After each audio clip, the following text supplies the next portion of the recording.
Welcome to this edition of Decoding Diplomacy.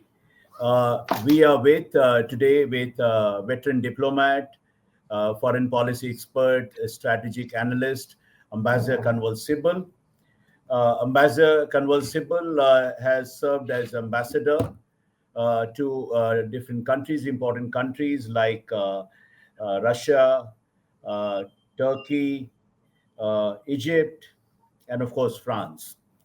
Uh, it's been 36 hours since India undertook a very audacious operation called Operation Sindoor, which is very emotively and evocatively named to avenge the massacre of 25 Hindu men, the Indian tourists, 26 Indian tourists on April 22, 2025.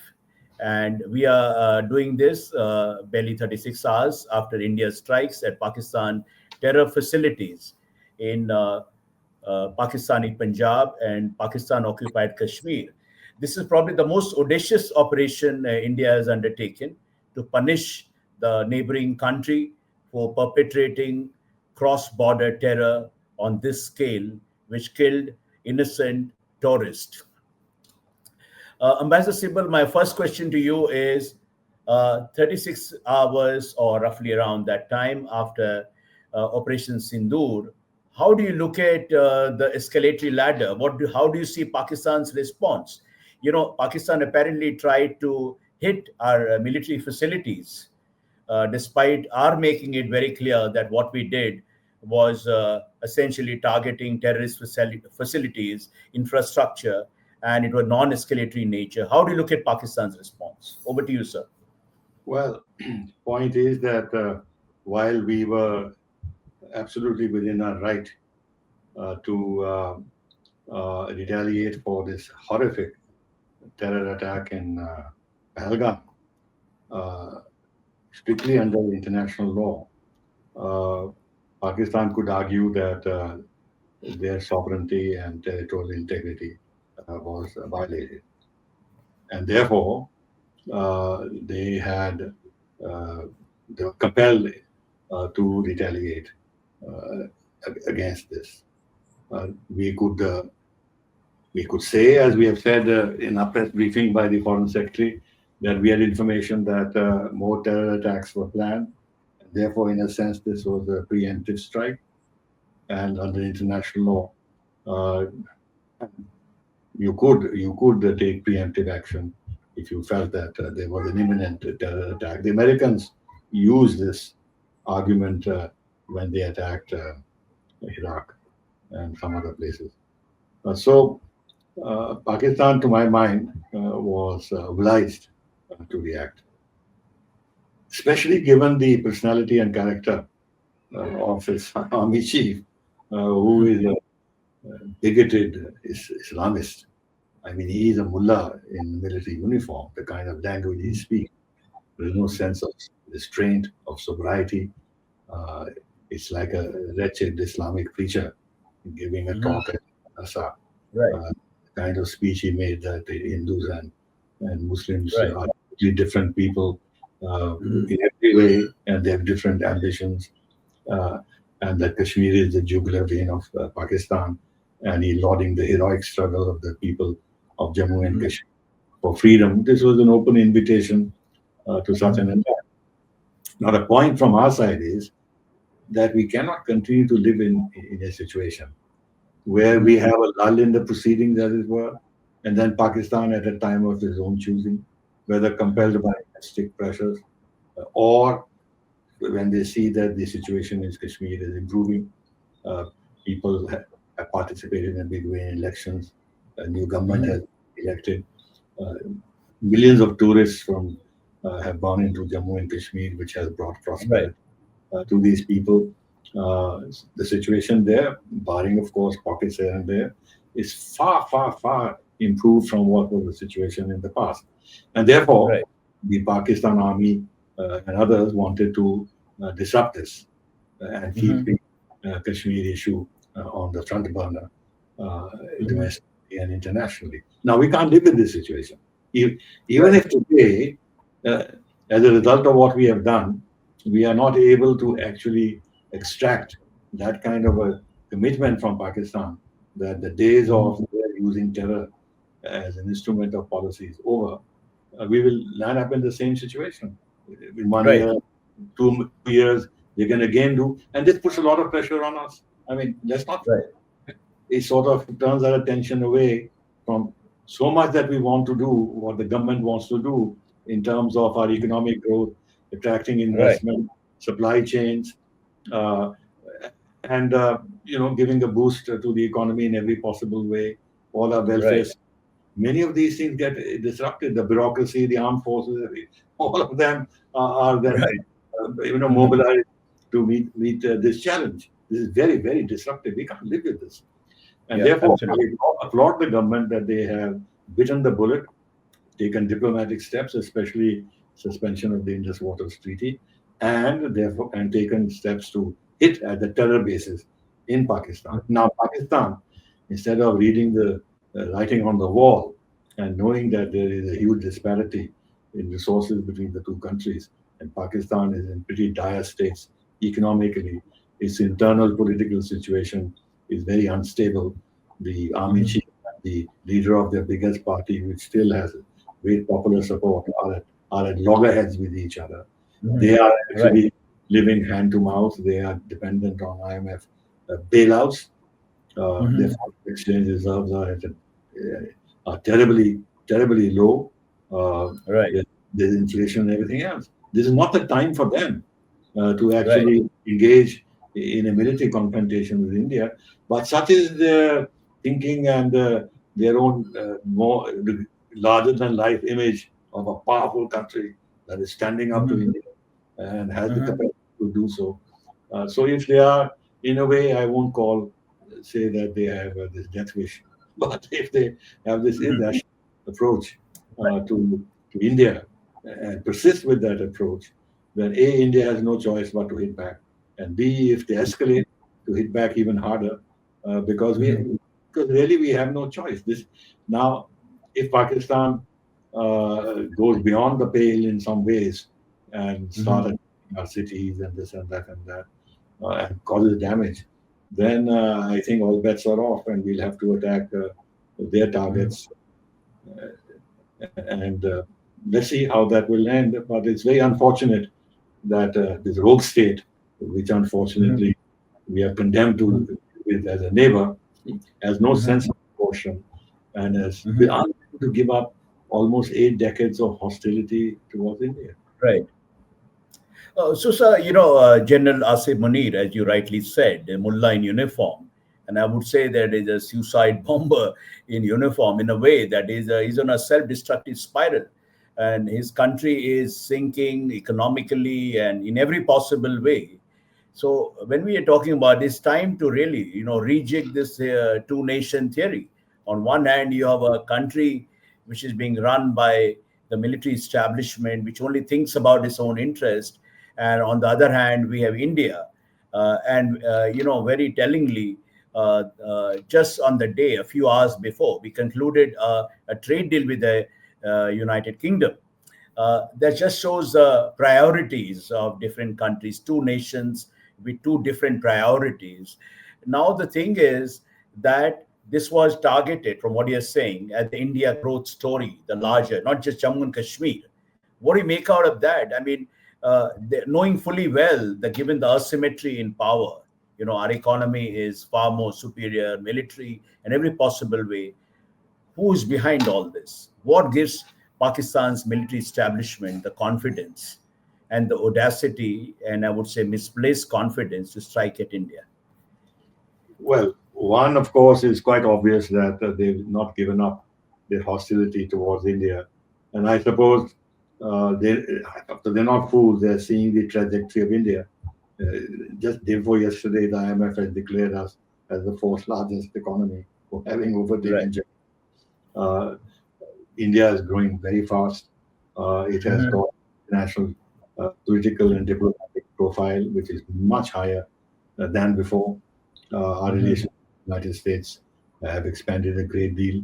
With Russia, we are maintaining our ties. With China, Mhm. we are not closing the doors to a dialogue.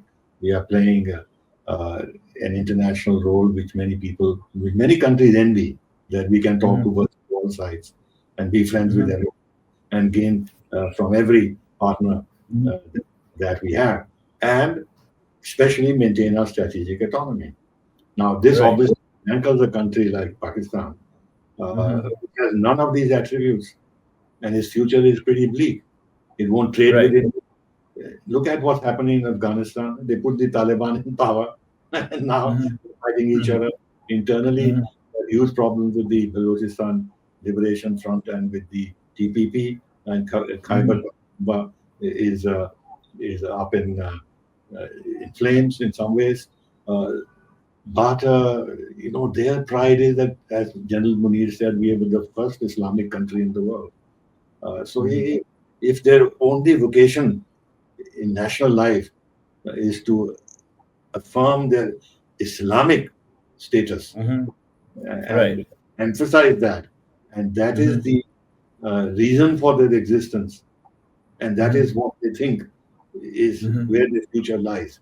To emphasize more and more the Islamic character, then I'm afraid with that kind of leadership, Pakistan is not going anywhere, and we have to live Right. with the situation. Now, when people say, you can't choose your neighbors and this and that, that is true. We can't choose our neighbors, so we have to live with this huge problem on our western border, and it's not a small problem. There are about 220, 250 million of these people. It Right. is a well-armed country. It has a strong military, no doubt. China is a major partner. We've seen that they are talking about lips and teeth once again. They are the biggest defense supplier of Pakistan.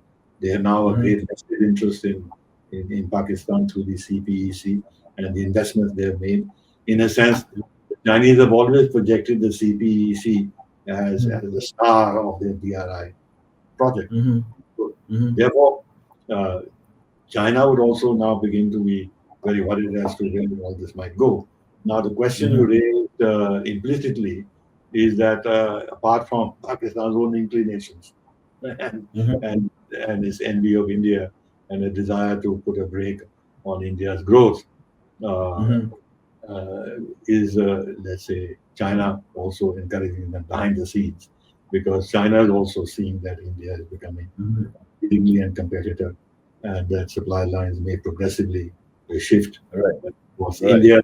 the India-US ties have become stronger, and they've always, in their larger calculations towards India, looked at the state of India-US ties. Whenever they have become stronger and closer, it causes them to be concerned. So whether they also want to stem India's prospects, set back India's growth story, and compel India to then, um, you know, uh, or deflect us from the path that Right. we are Right. Right. going. It is something that you can speculate, because China plays a very deep game.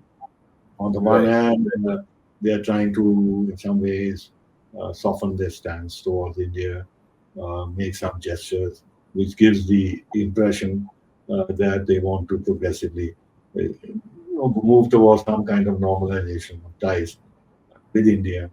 And they are getting uh, some reaction, positive reaction from India, also because large nations, many of our community, especially the business community, uh, even on the economic side, there are voices, they say that, look, you can't ignore China as a partner, given the fact that 40% global manufacturing shows so many raw materials and technologies. A lot of immediate products that we need for our exports come from China, and therefore, why do Right. we turn back towards China?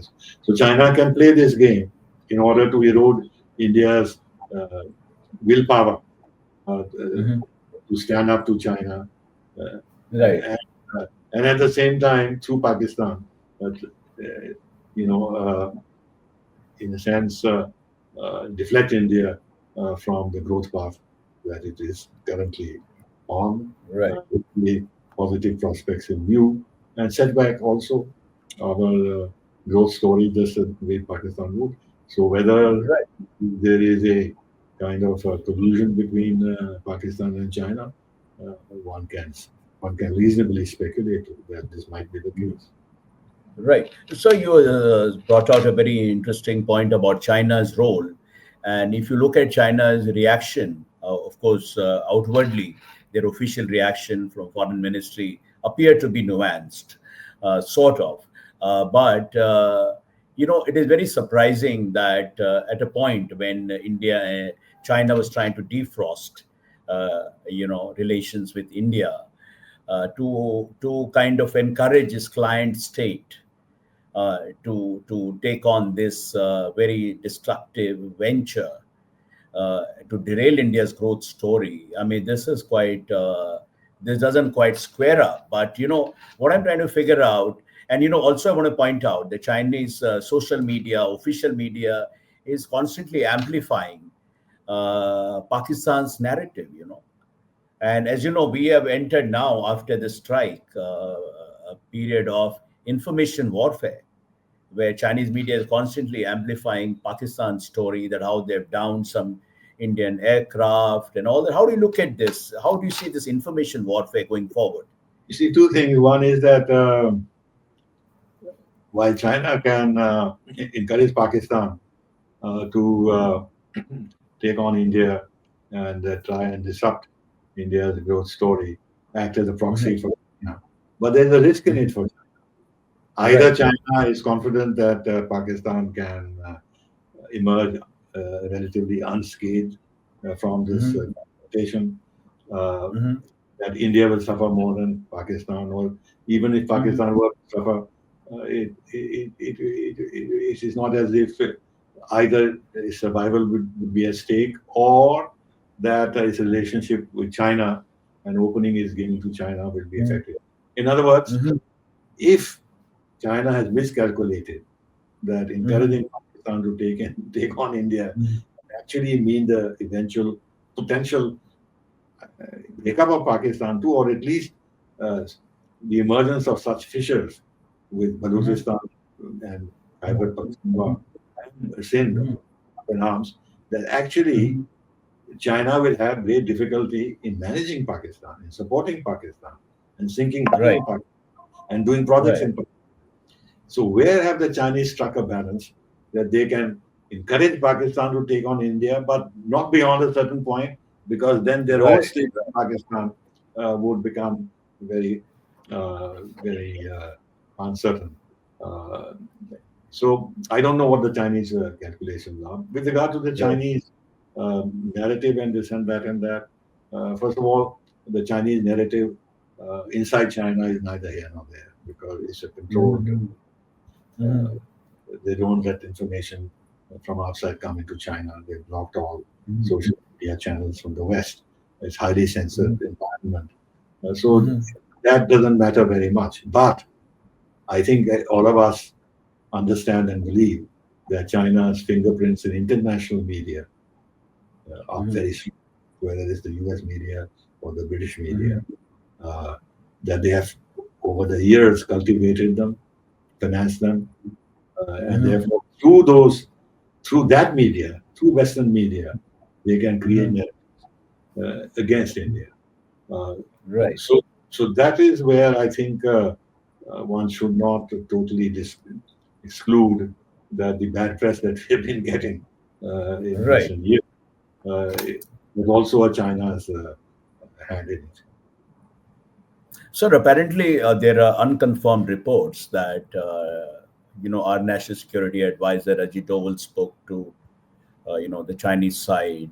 I mean, what exactly? China has enormous leverage over Pakistan establishment. And when we are talking, everybody's talking right now about the escalatory ladder, where the escalation will go on and to what extent.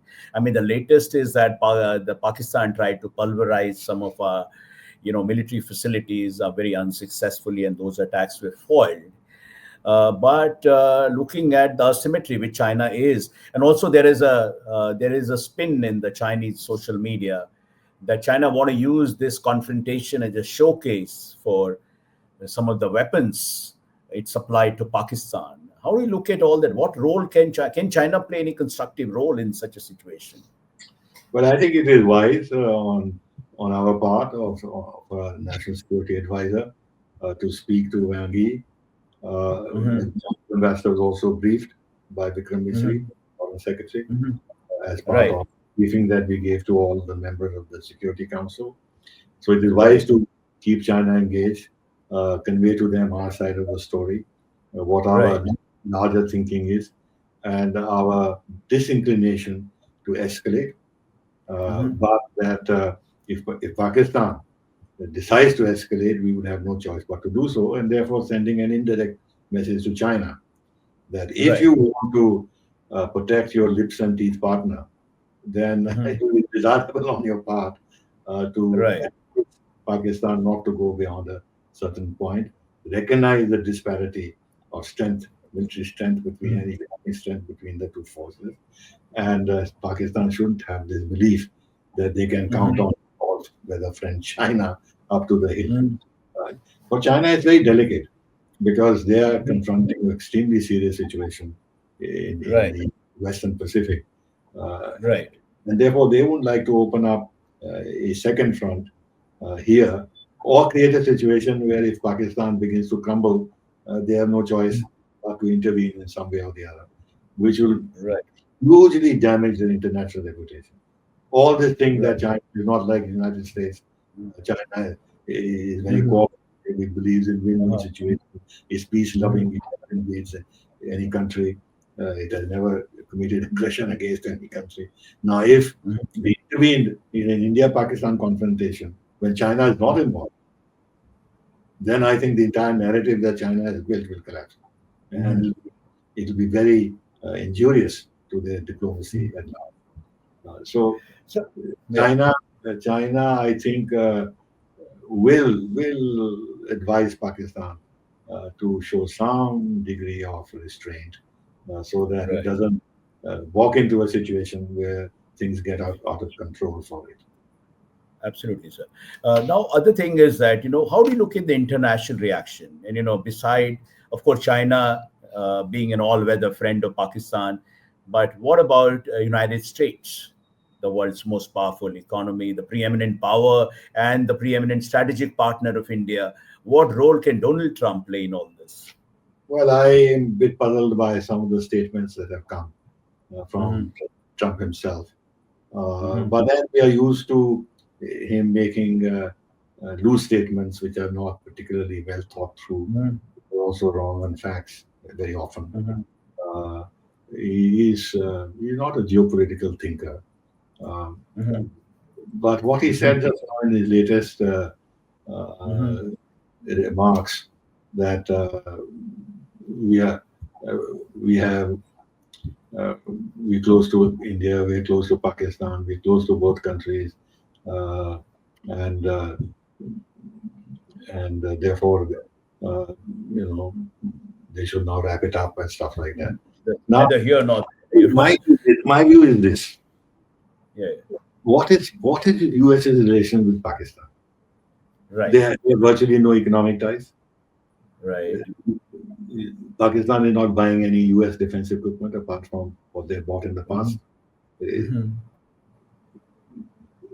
we are partners of the United States in Quad and in the Indo-Pacific and everything else because Hmm. of a shared view that China needs to be deterred. But who's the biggest partner of Pakistan? China, Right. right? And what is it that Pakistan has done over the years? They have stabbed Pakistan, the United States in the back all the time. Hmm. They Right. Osama bin Laden. They had a fingerprint in 26/11 attacks, the World Trade Center. They Hmm. messed with the Taliban, and this Hmm. Taliban terrorism that ultimately brought the Hmm. Afghan government and the Americans to their knees when they had to actually start negotiating with the with Hmm. the uh, so what is I'm trying to understand that Precisely. when Trump says that we have close ties with Pakistan and we have close ties with India, with both countries, try to equate them. On what basis is this equation? I Precisely. This equivalence is quite amazing. I fail to understand. And then second point is that if Mark Rubio or Trump says that there should be de-escalation, that is all right. Countries will say that in any situation. Right. You will Yeah. never tell countries escalate, or they will always talk of dialogue and diplomacy as we Right. do. But the question I'm raising is, all right, we de-escalate. Then what? The issue is terrorism. Absolutely. De-escalation doesn't solve the problem of terrorism.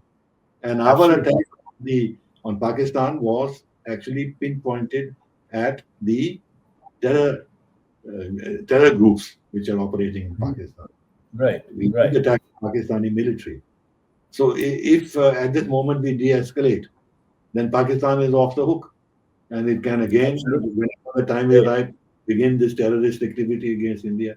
So United States has to, and others have to take a very firm view and be very Absolutely. clear about Pakistan's role in international terror. After all, so many of the terror groups located in Pakistan figure in the UN list of international terrorists.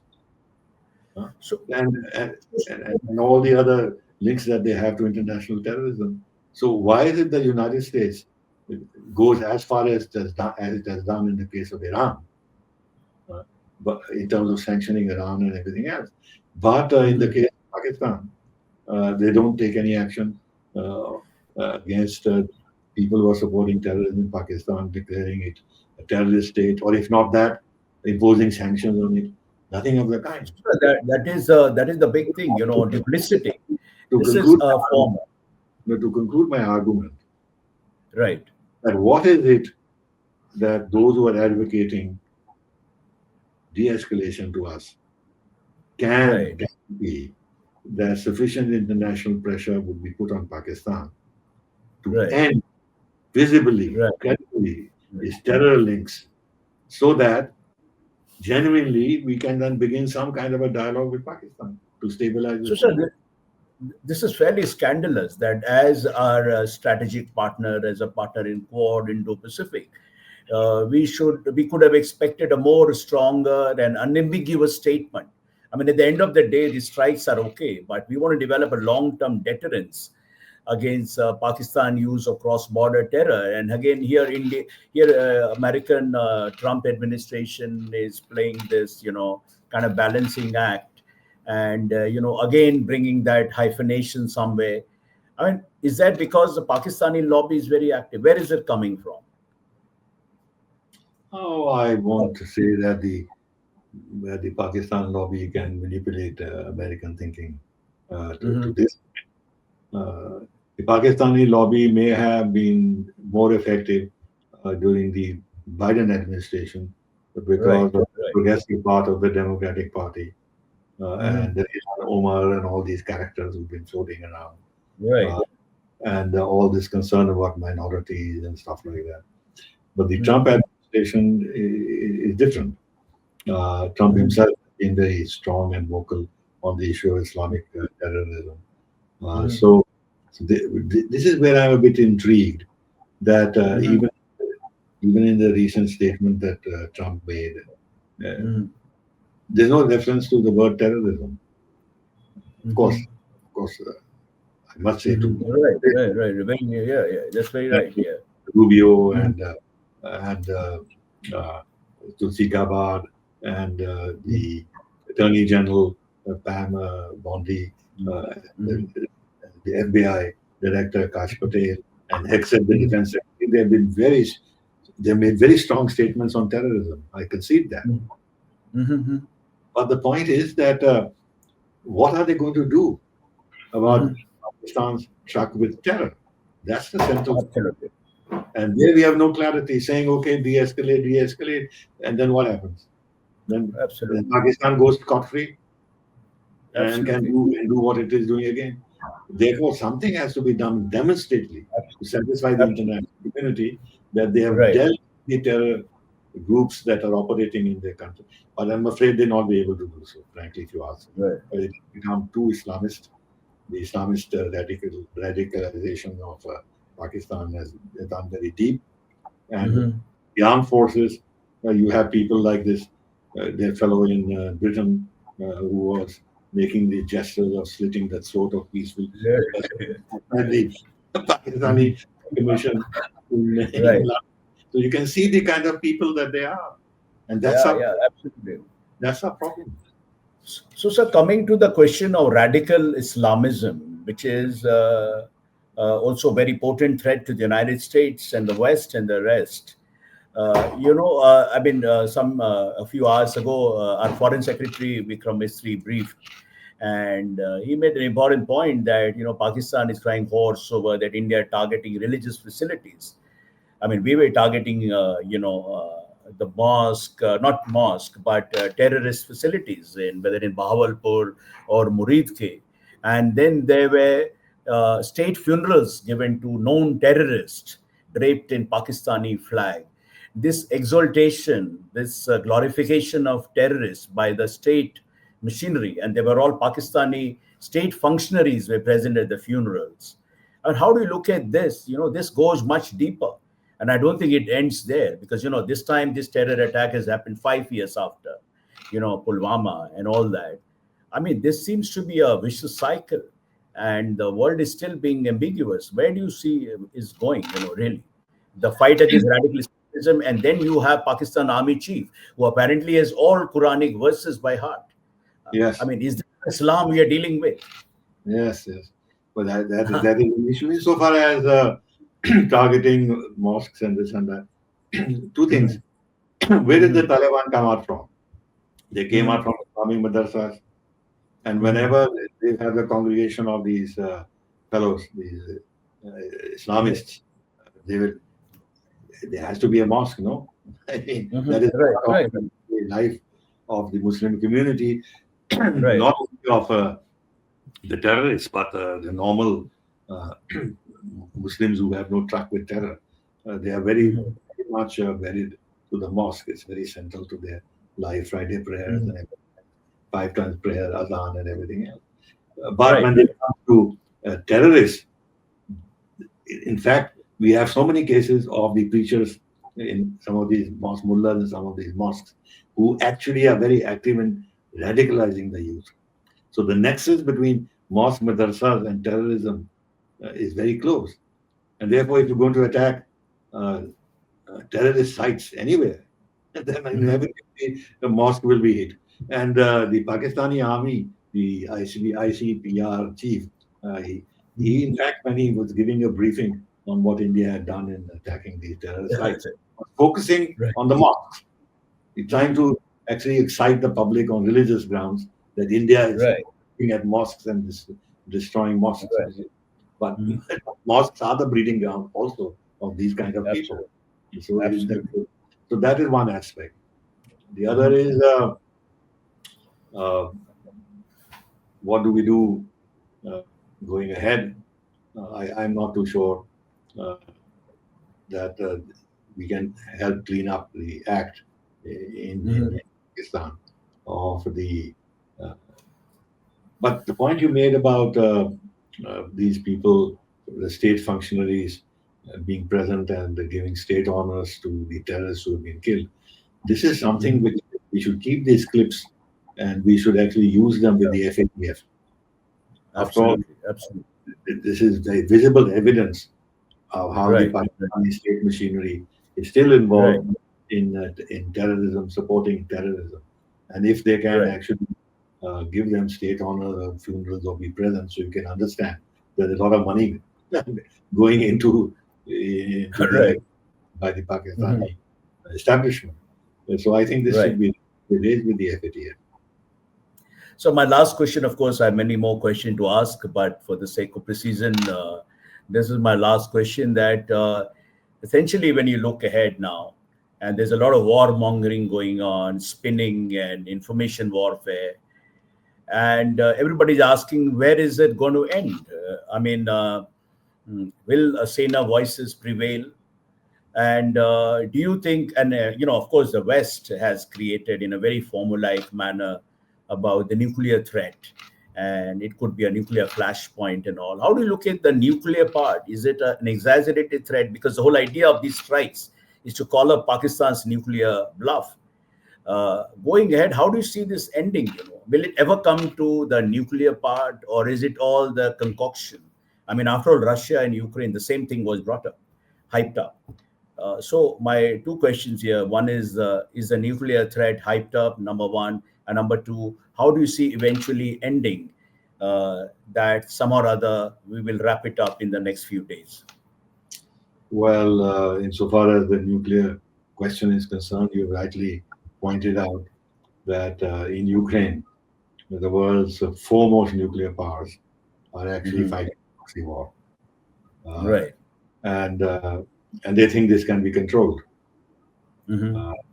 So if and this is in the background of the West and NATO announcing that they want to impose a strategic defeat on Russia, and eventually a regime change, an ouster of Putin. And Maria Callas has been on record to say that she visualizes the breakup of Russia with the Soviet Union. Right. Now, in that situation, there doesn't seem to be any concern about nuclear confrontation.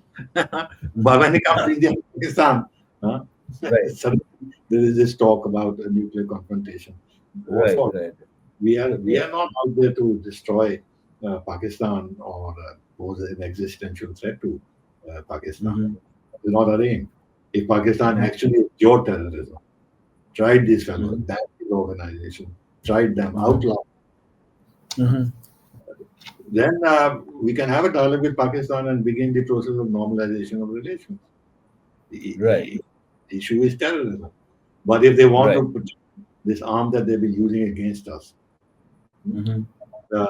continue the confrontation with India, and then in the present circumstances, in order to show that they can stand up to India and that we will not be ruled by India, and they have a self-conception of how strong they are as a country, this and that. If they continue the confrontation and we go up the escalation ladder, then I think it won't lead to any nuclear thing, but it'll begin to cause the international community in general. But India will also not like things to go to a point where Pakistan compels us to actually go in for all-out kind of a war with Pakistan. So I think before that, I assume that that better sense will prevail in Pakistan, and at some stage they will realize that time has come to look for a way out. I see somewhere on the social media, because social media is full of misinformation, that one of the advisor of the army chief has the NSA, Pakistani NSA sort of has reached out. It's true or not true, I can't say. But I have a feeling that the United States, China, and Russia, and the European Union will advise Pakistan that if they go, then it is perilous for them, and they have means at their disposal to Pakistan to be more sensible. And the most important being this IMF bailout. And then they can use, the West can also use Saudi Arabia and UAE to distill some sense into Pakistan that don't sort of imperil your own existence by seeking a confrontation with India. Is not in your interest. So let's see what happens. But I don't think that it will escalate to a point that we begin to worry about things like nuclear exchanges. Right, sir. I think I'm glad that there is a note of cautious optimism in you. And of course, this is essentially the story of two countries. If you recall, George Bush in 2016, when he denied nuclear deal to Pakistan, he said India and Pakistan are two different countries with two different histories. And I think the world is seeing that. I mean, it's for Pakistan to make that choice, whether it want to be there, 2% growth, you want to be an economy that counts. On the other hand, India set to become the third largest economy very soon and an important global player.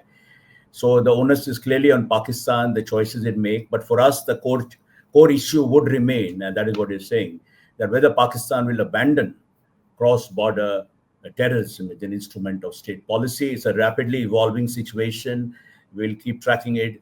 Thank you, Ambassador Sibal, for joining from London for this conversation. It's always very illuminating, revealing to talk to you. And thanks so much for your insights.